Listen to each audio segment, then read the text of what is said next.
आप सब लोगों को मेरा नमस्कार, सबको मेरा प्रणाम। हम सब लोग जानते हैं कि किस तरह से पिछले 1.5 साल से पूरी मानव जाति एक तरह से कोरोना की महामारी से पीड़ित है। पिछले 1.5 साल से केवल भारत नहीं, पूरी दुनिया के अंदर इस महामारी ने अपना प्रकोप किया हुआ है। और हमारे देश के अंदर 2 वेव आ चुकी हैं।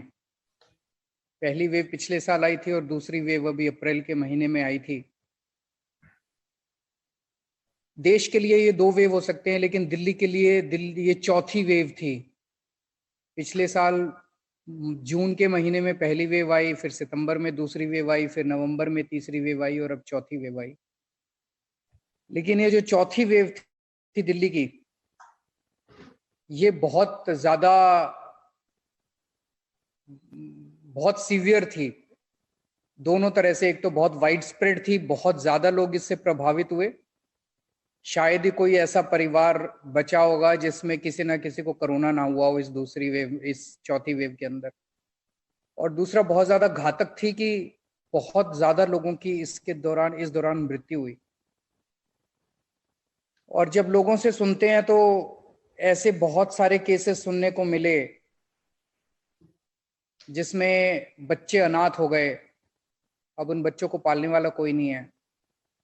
जिसमें परिवार का जो कमाने वाला सदस्य था उनकी मृत्यु हो गई, अब घर चलाने वाला कोई नहीं है। तो ऐसे में एक जिम्मेदार और सेंसिटिव सरकार होने के नाते हमारा फर्ज बनता है कि हम उन सब लोगों का साथ दें इस मुसीबत के मौके पे, उनके साथ खड़े हों और जो कुछ हमसे बन सकता है हम ये करें। तो इस पे काफी विचार विमर्श चर्चा के बाद ऑफिसर्स के साथ काफी चर्चा हुई, लोगों के साथ काफी चर्चा हुई। तो जो अब योजना आज जिसका शुभारंभ किया जा रहा है, ये योजना बनके तैयार हुई, जिसमें ये हुआ कि जिन जिन लोगों के घर में कोरोना की से मृत्यु हुई, हर व्यक्ति के लिए 50,000 रुपए की एक मुश्त राशि दी जाए। उसमें और कुछ नहीं पूछा जाएगा, बस कि कोरोना से मृत्यु हुई तो उनको 50,000 रुपए की राशि दी जाए।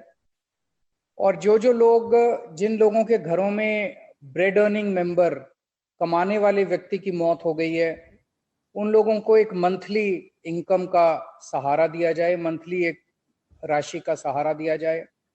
जिन बच्चों ने दोनों माँ बाप को खो दिया है, उसमें एक माँ बाप मान लीजिए पहले से नहीं थे और दूसरे कोरोना की वजह से दूसरे की डेथ हो गई, तो जरूरी नहीं है कि दोनों की कोरोना से डेथ हुई हो। एक की भी अगर कोरोना से डेथ हो गई और बच्चा अनाथ हो गया, तो उन सभी बच्चों को हर महीने 25 साल की उम्र तक के लिए एक मुश्त 2,500 रुपए हर बच्चे को दिए जाने का प्रावधान है।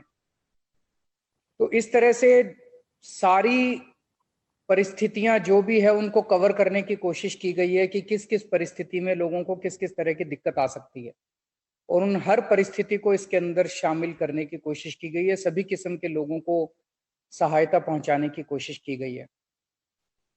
आज इस पोर्टल का लॉन्च हो रहा है। अब 1-2 दिन के बाद से हमारे सरकार से, दिल्ली सरकार के रिप्रेजेंटेटिव्स, जिन लोगों की मौत हो गई, जिन लोगों के घर में कोरोना की वजह से डेथ हुई है, एक तो तरीका है कि वो खुद भी अप्लाई कर सकते हैं पोर्टल में, और दूसरा ये कि एक जिम्मेदार और सेंसिटिव सरकार होने के नाते हम इंतजार नहीं कर रहे कि लोग अप्लाई करेंगे। जिन जिन लोगों के घर में मौत हुई है, सबके घरों में दिल्ली सरकार का एक रिप्रेजेंटेटिव जाएगा और वो रिप्रेजेंटेटिव जाके उन लोगों से ये फॉर्म भरवाएगा और उन लोगों से ये रजिस्ट्रेशन करवाएगा। आज वो सब लोग जो जाएंगे वो भी आज इस सेशन में मौजूद हैं। आज मैं उन लोगों से स्पेशली कहना चाहता हूं कि जब आप उनके घरों में जाएंगे, आपको उनकी स्क्रूटिनी नहीं करनी है। आपको ये नहीं दे, उनके कागजों में नुक्स नहीं निकालना है, आप उनके कमियां निकालने के लिए नहीं जा रहे। ये कागज नहीं है जी आपके पास तो ये कागज नहीं है, आपके पास तो ये कागज नहीं है, इसीलिए आपका केस तो हो नहीं सकता, आपका केस तो रिजेक्ट किया जाता है। ये नहीं करना बिल्कुल। हम वहां पे उनका उनका काम करने जा रहे हैं उनके घर में, तो कुछ भी करके आपको ये करना है। जैसे मैंने बताया भी, कोरोना से अगर मौत हो गई, अब अगर कोरोना की वजह से डेथ हो गई तो उनको ये मुआवजा मिलना चाहिए। अगर उनके घर में किसी कागज की कमी है तो वो कागज बनवाने की जिम्मेदारी आपकी है, वो कागज बनवाने की जिम्मेदारी मेरी है, वो कागज बनवाने की जिम्मेदारी दिल्ली सरकार की है। वो सब आप नोट करके लाओगे। हम पूरी तरह से उस परिवार की मदद करेंगे, वो सारे कागज भी बनवाएंगे, रजिस्ट्रेशन भी करवाएंगे, फॉर्म भी भरवाएंगे और उनके घर में चेक भी पहुंचाएंगे। ये सारी जिम्मेदारी हमारी है। हमें उनके घर में जाके उनका काम करवाना है। हमें ये देखना है कि कैसे हम उन तक ये राशि पहुंचा सकें। हमें ये नहीं देखना है कि उनके कागजों में कमी क्या है। कमी बिल्कुल मत निकालना, वो ऑलरेडी बहुत दुखी परिवार हैं।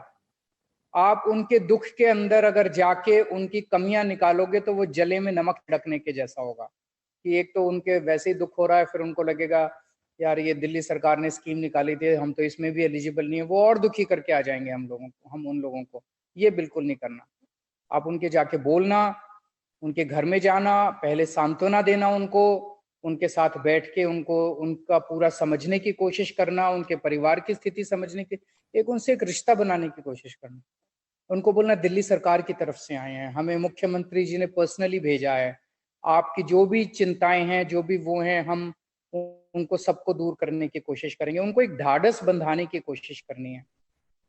दूसरी चीज, जैसा मैंने कहा कि अगर किसी के घर में कोई मौत हो गई है, कमाने वाला चला गया है, बच्चे की पढ़ाई की दिक्कत हो गई है, तो हमें ये कोशिश भी करनी है कि ज्यादा से ज्यादा जल्दी से जल्दी इसको हम कोशिश करें कि उन तक ये राशि पहुंच सके। क्योंकि ज्यादा डिले करेंगे तो उनको ख्याल रखने वाला कोई नहीं है, उनके पास उनका कोई नहीं है। अगर बच्चे अनाथ हो गए हैं तो उनकी शिक्षा के ऊपर तुरंत एक तलवार लटक गई है, तो उनको कौन उनकी शिक्षा की जिम्मेदारी लेगा। तो हमें ये भी कोशिश करनी है कि इसको जल्दी से जल्दी और उन तक राशि ये पहुंचाई जाए।